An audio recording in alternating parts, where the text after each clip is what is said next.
In our puppet friend Jacob's Sunday school class, they have started to learn about what are known as the I am sayings of Jesus from the book of John. Today, the class started to learn about I am the bread of life. Jacob and many, if not all of us, have found this a bit confusing for a long time. Fortunately, Jacob has his trusted older church friend, Miss Annie, to help him work out what Jesus meant. Let's watch. Hey, Miss Annie, do you have a minute? Sure, Jacob. What's up? Well, I wonder if you know how to bake Jesus bread. Or if you don't, maybe you could tell me who does.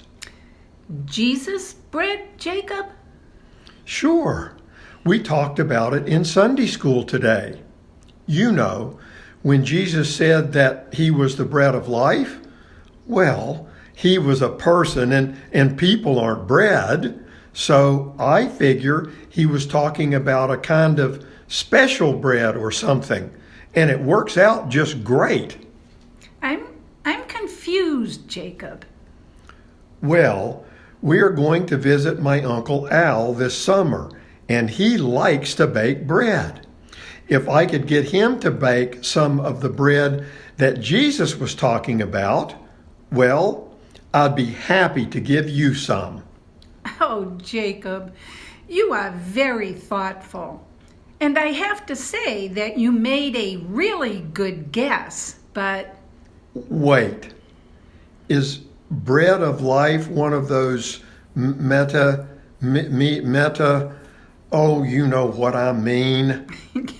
Yes, Jacob, it's a metaphor. They can be very confusing, but they do help people understand difficult things about God and Jesus. Like what, Miss Annie? Well, do you remember what was happening just before Jesus said that he was the bread of life? Sure.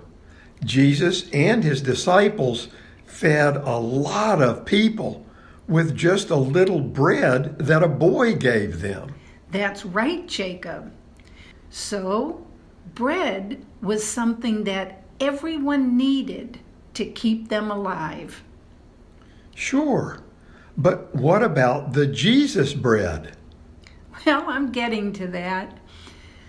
So, after Jesus and his disciples fed the people, Jesus wanted the people to understand that just like bread fed their bodies, Jesus could give them God's love, which would feed their spirits and souls.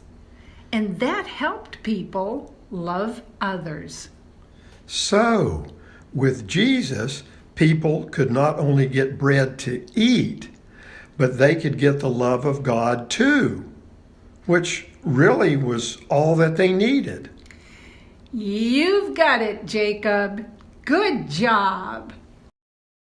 So, Jacob and the rest of us learned that Jesus can give us God's love, and that makes the kind of kind and loving world that God and all of us want.